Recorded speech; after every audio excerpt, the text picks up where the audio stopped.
wabarakatuh. Gimana kabar Pak Ulil? Alhamdulillah, Iya. baik Pak, baik. Iya. Mungkin dengan pertemuan ini mungkin ada yang perlu dicurhat ya. Iya Pak Ulil. betul Iya. sekali Pak Pram, betul sekali. Jadi gini Pak Pram, Iya. saya kan akan melakukan kegiatan coaching nih ceritanya. Cuman saya ingin mengembangkan kompetensi yang ada di dalam diri saya ini. Oh, iya. Artinya saya butuh orang yang akan mengamati, saya butuh supervisor lah. Oh. Jadi saya mau minta bantuan Pak Pram. Iya, oke Pak Ulil. Ngomong-ngomong, kompetensi apa yang akan dikembangkan oleh Pak Ulil di dalam kegiatan coaching nantinya Pak Ulil? Oke Pak Pram. Jadi saya ingin mengembangkan kemampuan hadir secara penuh dalam coaching. Iya. Kemudian bisa mengajukan pertanyaan yang berbobot, sama yang terakhir itu adalah apa ya? Mendengarkan. Oh iya betul ya. Saya ingin juga bisa mendengarkan secara aktif pada saat coaching berjalan.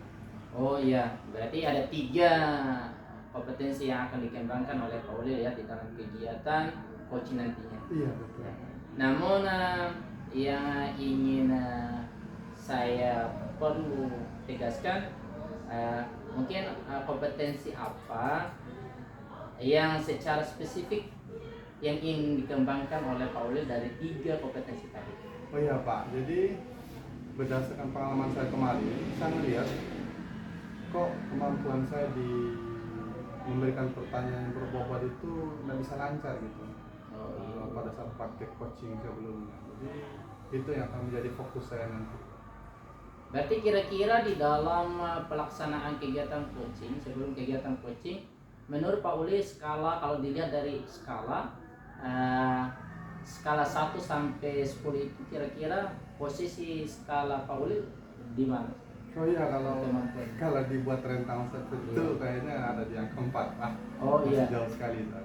Berarti setelah melaksanakan kegiatan coaching nanti, praktek coachingnya yang ingin diperoleh oleh Pak Ulil sekitar angka berapa? Oh iya, saya sangat berharap sih Pak, kemampuan saya itu bisa nyampe level 10, level terakhir ya.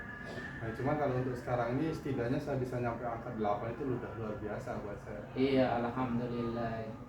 Berarti mudah-mudahan di dalam pelaksanaan coaching nanti Pak Ulil bisa kembangkan sampai 10, skala 10 ya. Alhamdulillah.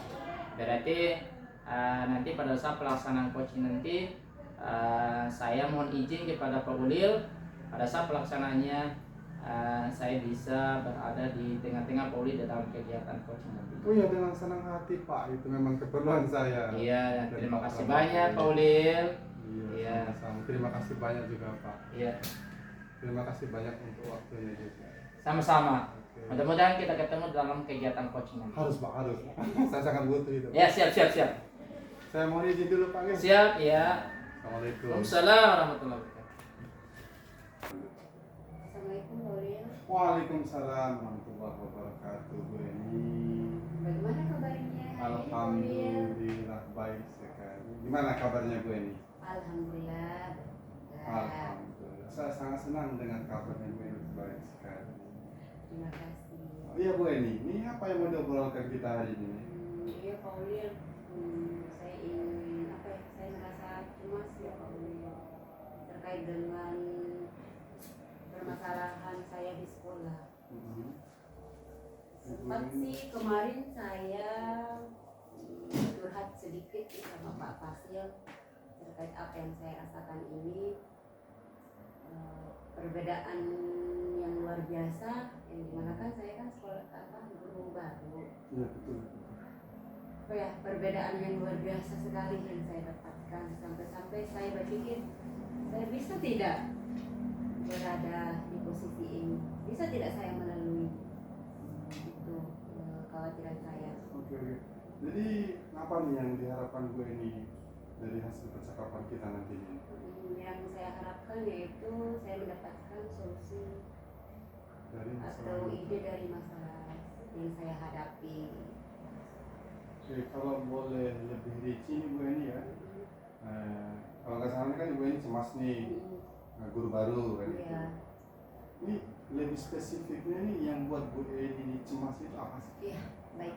Yang lebih spesifiknya itu yang membuat, yang pertama sekali yang membuat saya cemas ya Pak Ulin, yaitu terkait apa ya, karakter siswanya yang ada di sekolah baru ini.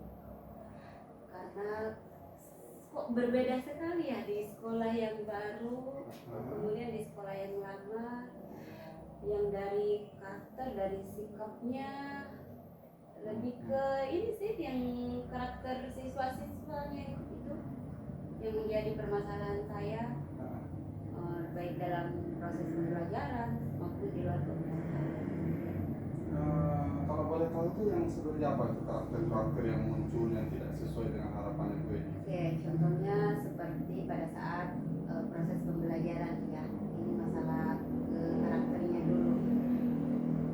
Yang pertama itu tidak ada rasa hormat kepada guru, ya, rasa hormat. Yang kemudian tidak ada rasa apa ya, rasa segan atau merasa bahwa guru itu ada di dalam kelas. Terkadang saya menjelaskan sendiri, saya melakukan proses pembelajaran sendiri, tapi sikap-sikap siswa saya itu luar biasa sekali Pak Ulil. Pernah masalah ini saya angkat juga di Pak Fasil. Sampai saya merasa, oh ya Allah Pak Fasil, bisa tidak saya di sini, bisa tidak saya seperti di sekolah lama bisa mengatasi siswa saya yang karakternya yang luar biasa berbeda sekali seperti itu Pak Ulil. Baik, saya ini kan di sekolah ini kan bukan sebagai perbandingan, hanya sebagai contohnya saja kan Pak Ulil, karena saya merasakan hal demikian. Nah, ketika berada lagi di luar kelas, setidaknya adalah istilah tabe itu kan kepada guru.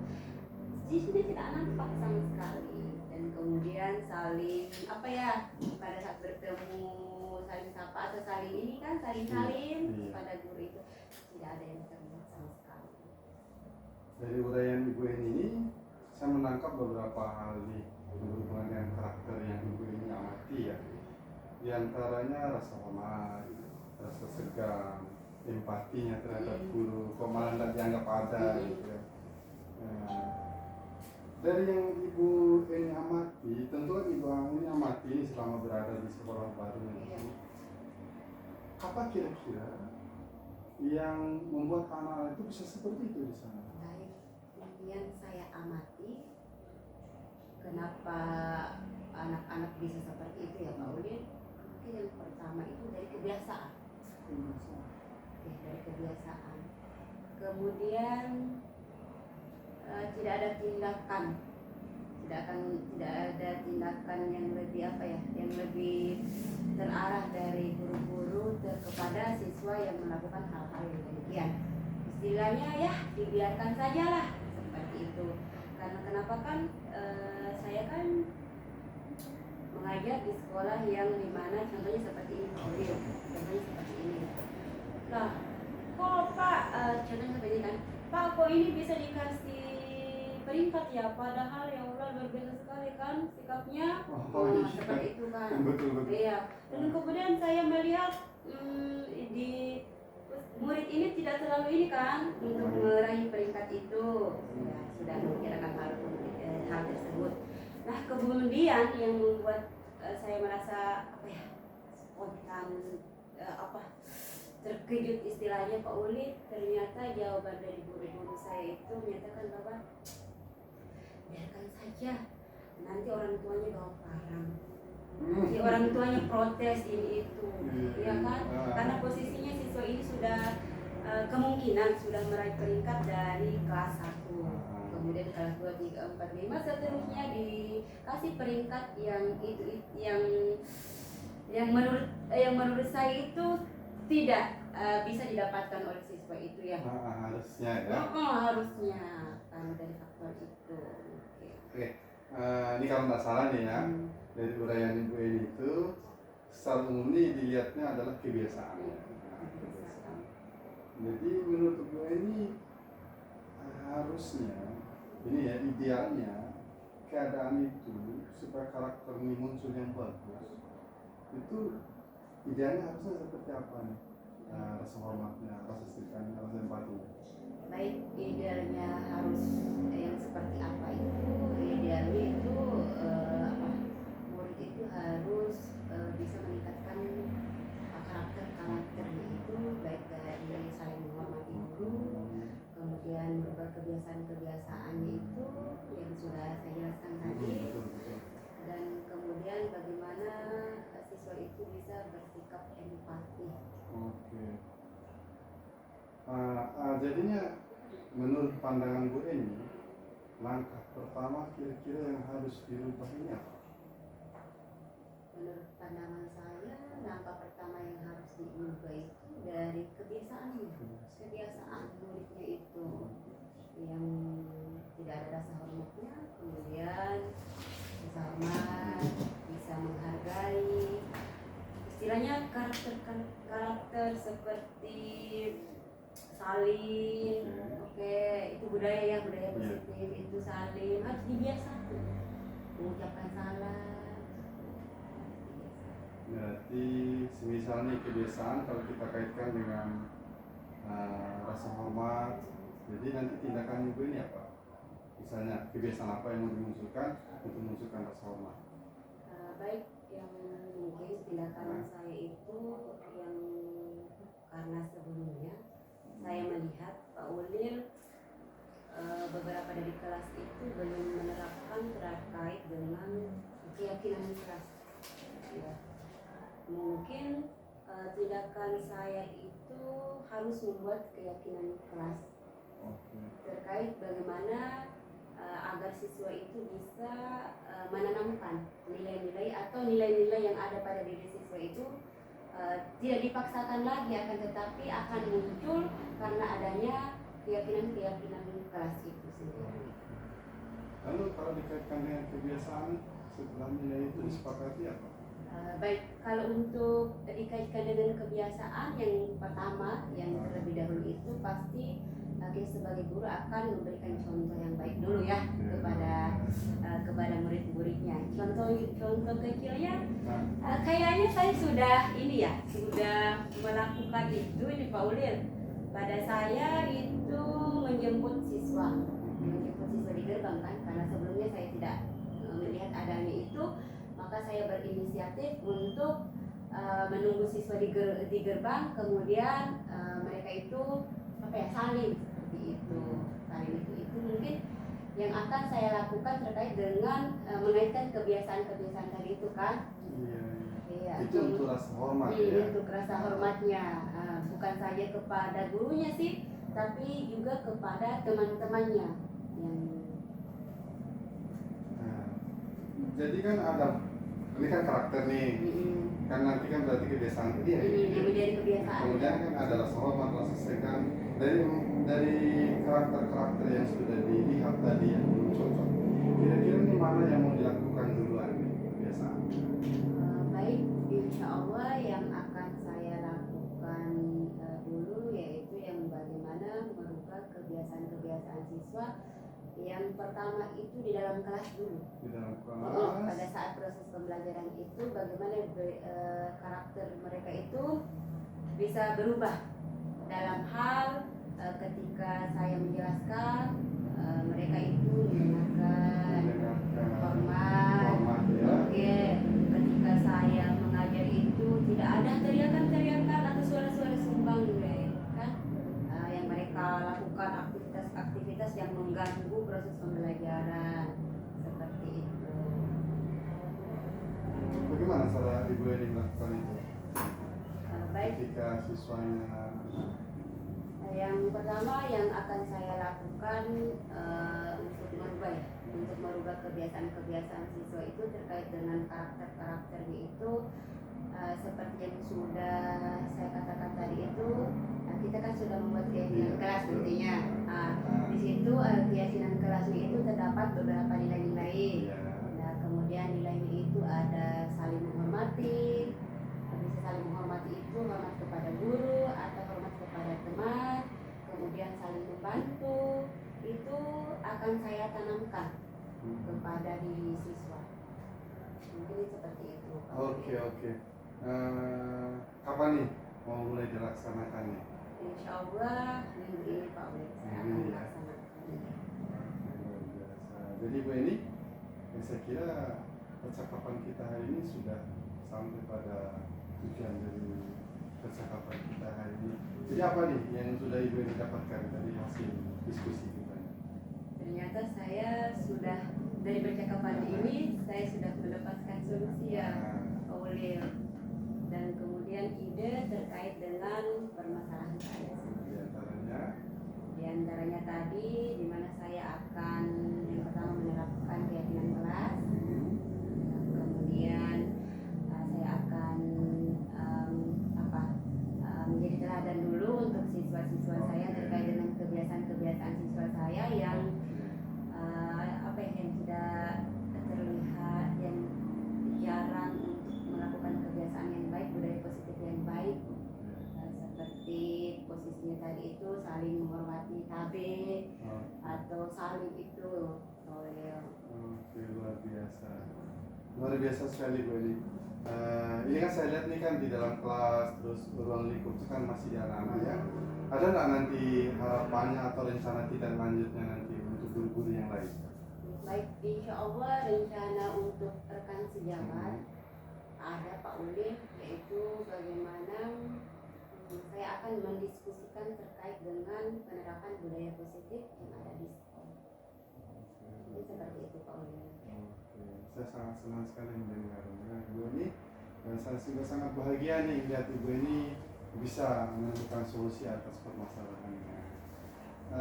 Baik Bu Eni, saya kira itu aja bisa kita diskusikan hari ini, dan mudah-mudahan saya bisa mendapatkan cerita Ibu Eni setelah melaksanakan apa yang telah direncanakan tadi. Baik Pak Ulil, insya Allah. Sampai ketemu lagi minggu depan. Terima kasih Pak Ulil. Sama-sama, terima kasih banyak juga Bu Eni sudah meluangkan waktunya untuk hadir di sini. Sudah.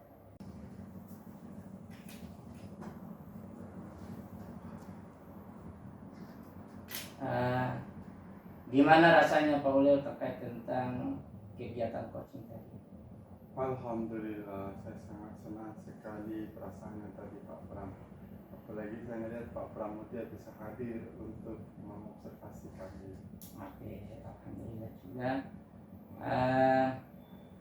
Kali ini kita akan bahas hasil observasi saya. Siap. Menurut Pak Ulil, bagaimana peningkatan kompetensinya saat melakukan coaching? Oh iya Pak, yang saya rasakan kemampuan saya dalam memberikan pertanyaan yang berbobot itu meningkat Pak. Gitu.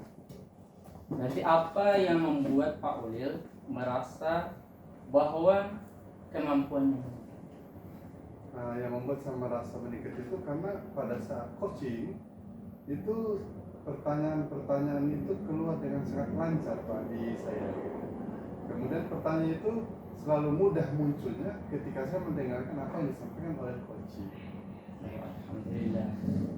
Berarti pada kesempatan ini boleh nggak saya menyampaikan hasil observasi saya kepada Pak Ulil? Sangat Pak, sangat boleh. Saya malah sangat penasaran nih. Oke. Menurut observasi saya, kemampuan presensi, mendengarkan aktif, dan mengajukan pertanyaan yang berbobot itu luar biasa. Sudah dilakukan oleh Pak Ulil, indikator-indikator. Lalu menurut Pak Ulil, apakah ada indikator-indikator yang harus dikembangkan lagi? Oke, sebelumnya saya sangat senang mendengar hasil observasinya Pak Pramudia. Gitu.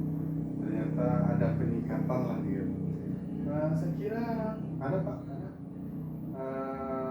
Tentu yang ingin saya tingkatkan ketiga-tiganya gitu. Tapi saya ingin lebih fokus nanti mungkin di hadir secara penuhnya, supaya nanti kalau ada masalah, jadi coach saya ataupun saya sendiri tidak terpengaruh oleh masalah tersebut. Ya, berarti yang ingin dikembangkan adalah terkait tentang hadir secara penuh ya.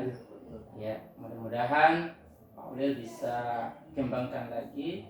Saya juga akan menunggu hasil dari yang dilakukan oleh Pak Ulil terkait tentang pengembangannya dan juga rencananya kapan dilakukan ini, Pak Ulil? Oh iya, jadi rencananya sesegera mungkin bisa ketika ada yang mau coaching, atau mungkin saya nanti akan sengaja lakukan latihan coaching gitu. Oh, gitu. Nah, besok bisa saya mulai. Ya, mudah-mudahan ya di dalam pelaksanaan nanti berjalan lancar, Amin. baik, ya. Nah, dan juga saya akan menunggu hasilnya juga nanti, Pak Ulil. Siap. Iya, ya mudah-mudahan yang kita lakukan ini Pak Ulil bisa kembangkan apa yang diharapkan oleh Pak Ulil. Mungkin Siap. itu aja Pak Ulil Siap. yang perlu saya sampaikan terkait tentang hasil supervisi saya terhadap kegiatan coaching ini. Siap. Terima kasih banyak Pak atas kerjasamanya. Saya sangat bersyukur. Ya, terima kasih. Salam pula. Assalamualaikum warahmatullahi wabarakatuh. Waalaikumsalam. Terima kasih.